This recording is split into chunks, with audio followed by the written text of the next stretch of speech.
तो कहानी की शुरुआत होती है और हमें एक गोसियन नाम की लड़की को दिखाया जाता है। इसके बाद वो अपनी गायों को चराने के लिए जंगल की तरफ लेकर जाती है, लेकिन तभी उसकी नजर एक दूर बैठे आदमी पर पड़ती है जो कि एक पेंटिंग कर रहा होता है। और यहाँ पर गोसिया पहली बार किसी आदमी को देखने के बाद एकदम एक्साइटेड हो जाती है और हम देखते हैं कि वो गोसिया की ओर करीब आता है और उसको छूने लगता है। और ऐसा करते हुए ये दोनों इस जंगल में पहली बार मंगल कर देते हैं। और ये सब कुछ गोसिया के लिए पहली बार था, जो कि गोसिया को बहुत ही ज्यादा पसंद आया था। और इस तरीके से गोसिया की लाइफ बहुत ही अलग रास्ते पर निकल पड़ती है, जिसकी वजह से वो काफी अपने आप को हल्का और खुश भी महसूस करने लगती है। अब इसके बाद उसके अंदर काफी चेंजेस आ चुके थे और उसकी रातों की बेचैनी अब खत्म हो चुकी थी। और उसके अंदर हो रहे इतने सारे चेंजेस को उसकी मां नोटिस कर लेती है, जिसके बाद उसको गोसिया पर शक होने लगता है। जिसके बाद हम देखते हैं कि गोसिया और वो अजनबी रोज जंगल में मिलकर मंगल करने लगे थे। अब इतना सब कुछ होने के बाद एक दिन गोसिया बोलती है कि मैं इन सब चीजों को बहुत अच्छे से एंजॉय करती हूँ, जिसकी वजह से मैं काफी खुश भी रहने लगी हूँ। जिसके बाद गोसिया कहती है कि क्या हमें एक बार और कर लेना चाहिए, जिस पर वो आदमी कहता है कि नहीं, अभी नहीं, क्योंकि मैं काफी थक चुका हूँ। जिसके बाद गोसिया उसे सोने के लिए कहने लगती है। जिसके बाद वो दोनों वहीं पर एक साथ सो जाते हैं और सोने के दौरान ये लोग ना चाहते हुए भी वही सब कर डालते हैं।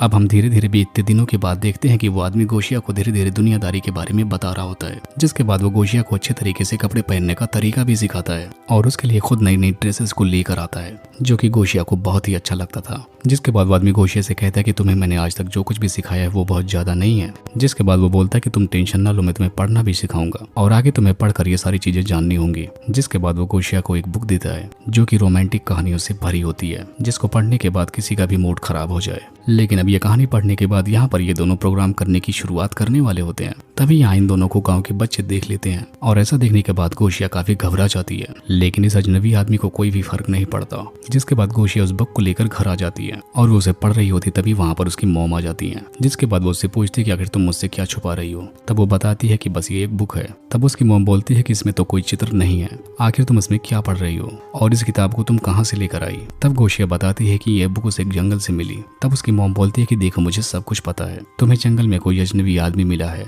तब गोसिया बोलती है कि नहीं मॉम, ऐसी कोई बात नहीं है। तब उसकी मॉम बताती है कि तुम्हें गांव के बच्चों ने उस आदमी के साथ में देखा है और कहती है कि अगर तुम पेट से होकर घर पर आई तो मैं तुम्हें घर से भगा दूंगी और मैंने तुम्हें किसी के साथ ये सब कुछ जंगल में करने के लिए वहां पर नहीं भेजा था। अब इन सबसे गोसिया को काफी गुस्सा तो आता है, लेकिन यहाँ पर वो भी मजबूर होती है। जिसके बाद उसकी मॉम बोलती है कि संडे को हम चर्च जाएंगे और तुम फादर के सामने सब कुछ कन्फेस करोगी कि तुमने उस आदमी के साथ क्या क्या किया है। जिसके बाद हम देखते हैं कि अगले दिन गोसिया चर्च में फादर के सामने अपने किए हुए कांडों को कन्फेस करती है। यहाँ पर वो बताती है कि मैंने उस आदमी के साथ सब कुछ किया जो मुझे नहीं करना चाहिए था और ना जाने कितनी बार मैंने किया। जिसके बाद फादर गोसिया की मॉम से मिलते हैं, जिस पर वो बताते हैं कि तुम्हारी बच्ची तो अब जवान हो चुकी है और इस उम्र में ऐसा लोग कर जाते हैं और वैसे भी गाँव में एक शैतान घूम रहा है जो कि भोली भाली लड़कियों का फायदा उठाकर अपने हवस को पूरा करता है और हम पूरी कोशिश कर रहे हैं कि उस आदमी को यहाँ से भगा दिया जाए। लेकिन फिर भी तुम अपनी बेटी को डॉक्टर के पास लेकर जाओ और वहाँ पर उसे चेकअप कराओ कि कहीं वो पेट से तो नहीं हो गई। जिसके बाद गोसिया की मॉम गोसिया को डॉक्टर के पास लेकर जाती है, जहाँ पर डॉक्टर गोसिया का सारा चेकअप करने के बाद